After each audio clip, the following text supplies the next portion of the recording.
The most dangerous misunderstanding about authority is believing that authority comes from being the smartest person in the room. Because if that were true, then why have you ever met someone incredibly intelligent who couldn't hold anyone's attention for more than 30 seconds? And why have you also met someone who wasn't necessarily the smartest person in the room, but the moment they started speaking, everyone listened? Think about that for a second. Have you ever been in a meeting where you had a brilliant idea, but by the time you finally spoke up, someone else said something similar and everyone nodded like they had just discovered fire? Or maybe you've been in a conversation where you knew exactly what you wanted to say, but somehow your words came out weaker than they sounded in your head. And then you walk away thinking, why didn't I say it like that? I've been fascinated by this question for years. Why do some people sound authoritative without raising their voice, without dominating the conversation, and without trying to prove anything? Because authority is not about volume. It's not about using big words, and it's definitely not about pretending to be someone you're not. Authority is an experience you create in the mind of the listener. And once you understand how that experience is created, everything changes. I remember watching a speaker walk onto a stage several years ago. No dramatic entrance, no loud music, no flashy introduction. He simply walked to the center, looked at the audience, smiled, and waited. That's it. He waited for about 3 seconds. Now, 3 seconds doesn't sound like a long time, but when you're standing in front of hundreds of people, 3 seconds feels like 3 years. And yet something strange happened. The entire room became silent, not because he demanded silence, because he expected it. That was the first time I truly understood something profound. Authority is communicated before you ever say your first word. Most people believe speaking with authority starts with what comes out of your mouth. It doesn't. It starts with the energy you bring into the room. Think about how you answer the phone when you're unsure who's calling. Hello? Now think about how you answer when your best friend calls. Hey! Same voice, same person, completely different energy. And people don't respond to your words first. They respond to your certainty, which brings us to the first principle of speaking with authority. Stop trying to sound authoritative. I know that sounds ridiculous, but have you ever noticed what happens when you try really hard to sound confident? Your voice becomes unnatural. Your sentences become longer. You start using words you'd never normally use. You become a lawyer defending your own intelligence.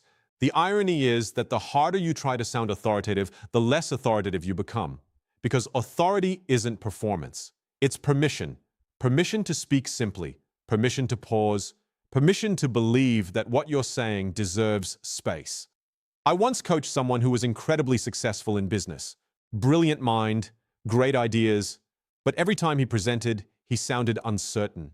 Not because he lacked knowledge, because he kept apologizing for taking up space. He would start sentences with things like, I'm not sure if this makes sense, or this might be a stupid idea, or I don't know if anyone agrees, but... And I asked him a question. If you walked into a restaurant and the chef said, I'm not really sure about the food tonight, it might taste terrible, would you enjoy the meal? He laughed. Then he stopped laughing, because he realized that's exactly what he was doing with his own ideas. So for 1 week, I gave him a challenge. No disclaimers, no apologies, no verbal shrinking. And when he came back, he said something incredible. People started agreeing with me more. Of course they did. Because when you stop questioning your own value before speaking, other people stop questioning it too. Now, does that mean you should become arrogant? Absolutely not. Arrogance says, I'm better than you. Authority says, I trust myself. There's a massive difference. The second principle is something that transformed the way I communicate forever. Slow down. I know. You've heard this advice before, but you probably haven't heard why it's so powerful. Imagine you're watching someone carry a priceless vase. Do they run? Of course not. They move carefully, deliberately, because valuable things are handled slowly. Now think about your ideas. When you rush through your words, what subconscious message are you sending? These ideas aren't valuable enough to spend time on. But when you slow down, something magical happens. People lean in. You create tension, you create anticipation, you create importance. I learned this lesson the hard way. Early in my speaking journey, I believed that speaking quickly made me sound intelligent. So I would race through presentations like I was being chased by an invisible tiger. At the end of one presentation, a mentor pulled me aside and asked, "Why are you in such a hurry?" I laughed and said, "I don't know." He said, "Exactly." Then he gave me advice I'll never forget. He said, "The audience can't admire a painting if you keep running past it." That sentence changed everything, because every important idea deserves a frame, a pause, a moment to breathe. Try this the next time you're speaking. After making an important point, stop. Just stop.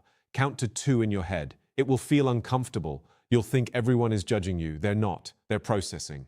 And processing creates impact. Now, here's where things get really interesting, because authority isn't just about how you speak, it's about what you make other people feel. Which brings us to the third principle. Authoritative speakers make people feel understood before they make people feel impressed. This is where most people get it completely backward. They enter conversations trying to prove how smart they are. But think about the people you trust most. Do you trust them because they constantly demonstrate their intelligence? Or do you trust them because they understand you? Years ago, I met someone who had this extraordinary ability. No matter what conversation you had with him, you left feeling smarter, more capable, and more understood. One day I asked him his secret. He smiled and said, "People don't care how much you know until they feel how much you understand." Simple, but devastatingly true. Imagine you're talking to someone who's nervous about changing careers. You could immediately start giving advice. Or you could first say, "You know what's difficult about making a big change? It's not the decision itself. It's the fear that you'll regret it later." Suddenly they relax because they feel seen. And when people feel understood, they naturally grant you authority. Not because you demanded it, because you earned it.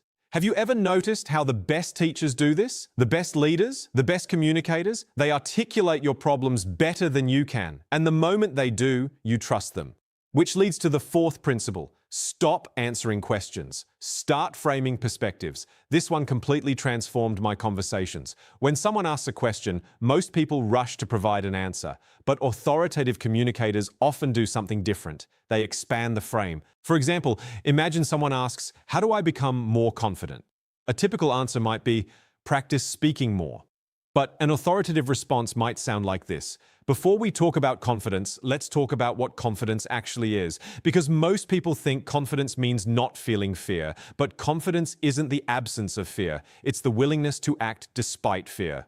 Do you feel the difference? One gives information, the other changes perception, and when you change perception, you create transformation. The reason this matters is because information is everywhere. You can search almost anything online.